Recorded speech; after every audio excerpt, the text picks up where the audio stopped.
Within the next few weeks, War Thunder will be receiving its next major update. Alongside it, we're getting two new missiles added to the game, which is the AIM-120D AMRAAM and the PL-12A. But how new are they really compared to what we already have? Well, that's exactly what we're going to be finding out today. Before we get into the details, I want to clarify something. The information I'll be discussing is based on real-world data that I could find about these missiles. However, none of this is guaranteed to match their in-game performance, especially in the case of the PL-12AE. We're now entering an era of missile technology where a lot of real specifications are still classified or only partially confirmed. Because of that, I'll be setting realistic baseline expectations for each missile if they are added with everything that we know it should have and based on what we've already seen modeled in-game. Starting off with our first missile, the AIM-120D, this has been confirmed to be the base D model, not the D3 variant that we all know and love. So how does the AIM-120D compare to the AIM-120C5 we currently have, and what does it actually improve? Well, let's break down what we can realistically expect. One of the biggest additions to the AIM-120D that we can realistically see here is GPS guidance, which is something we haven't seen on any AMRAAM in games so far. Before we talk about why that matters, we need to understand how AMRAAMs guide in the first place. All AMRAAMs currently use INS or the inertial navigation system. INS is a self-contained guided system that calculates the missile's position, velocity, and orientation without relying on external signals. This allows it to continue guiding even if the radar loses lock on the missile itself or the launching and other aircraft stops providing updates. And most importantly, INS cannot be jammed. In-game, we already see INS logic modeled on the most active radar missiles as well as weapons like the R-27ER and even missiles such as the AIM-9M. What does GPS add to the AIM-120D? The AIM-120D combines INS and GPS together. INS alone has one fatal weakness: INS drift. Over time, tiny calculation errors build up, making long-range shots less accurate. GPS fixes that by constantly correcting position data. That means better long-range accuracy, more efficient intercept paths, less wasted energy, which ultimately gives the missile more energy in the terminal phase. The trade-off? Unlike INS, GPS can be jammed or spoofed. If modeled correctly, this would make the AIM-120D the first missile in-game with satellite correction guidance, and that would significantly increase its hit probability at range.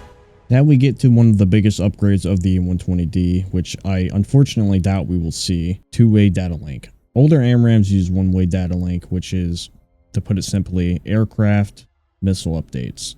The D variant adds aircraft missile aircraft feedback, which I highly doubt we'll see this fully modeled. Here's what it does in real life. During flight, the missile can transmit health status, navigation state, seeker readiness, remaining energy of the missile, remaining energy of the enemy it is fired at, refined target tracking data, and terminal status. Basically, the pilot can see exactly what the missile is doing, exactly what the missile is seeing. It can also theoretically receive updated target data mid-flight, meaning you can redirect it after launch. We already see a primitive version of this with missiles like the AIM-7P and the R-27ER, where you can swap targets after firing. The difference is those are semi-active radar missiles, while the AIM-120D is obviously an active radar missile. I could see this being simplified into current game mechanics, but I highly doubt we'll get the full network-guided functionality until Gaijin somehow figures out how to add that. Other improvements of the AIM-120D includes high off-board sight capabilities. It can guide towards a target far off your nose more effectively, potentially fixing one of the biggest weaknesses of the C5, and was the entire reason why it was better to use the 120A and B in War Thunder's current meta. It has improved motor efficiency, not as dramatic as the D3 upgrade of the AIM-120D, but still more efficient. This means slightly longer range and better terminal energy, which is always good for hit chance. Improved countermeasure resistance, strong resistance to chaff and ECM, which we don't even have ECM in game, but it could give it a noticeably higher hit rate than anything we currently have in game. That is assuming, of course, they don't just copy and paste the Seekers again like we've seen before, aside from rare exceptions like the Micah, which for some reason has a harder to chaff Seeker, but we won't talk about that. Moving into our next segment, we have the PL-12. I'm going to be honest, this is a very odd addition. Finding solid information specifically about the upgraded variant instead of just a standard PL-12 is surprisingly difficult. But based on available details, it looks like the version being added is most likely the PL-12AE, not just the base A model, which actually suggests some meaningful upgrades that the PL-12 or the regular PL-12 doesn't have. Baseline context on the PL-12s, the PL family of missiles in China's arsenal is their primary medium-range active radar BVR missile line, introduced around 2005 and serving as their foundational Fox 3 platform.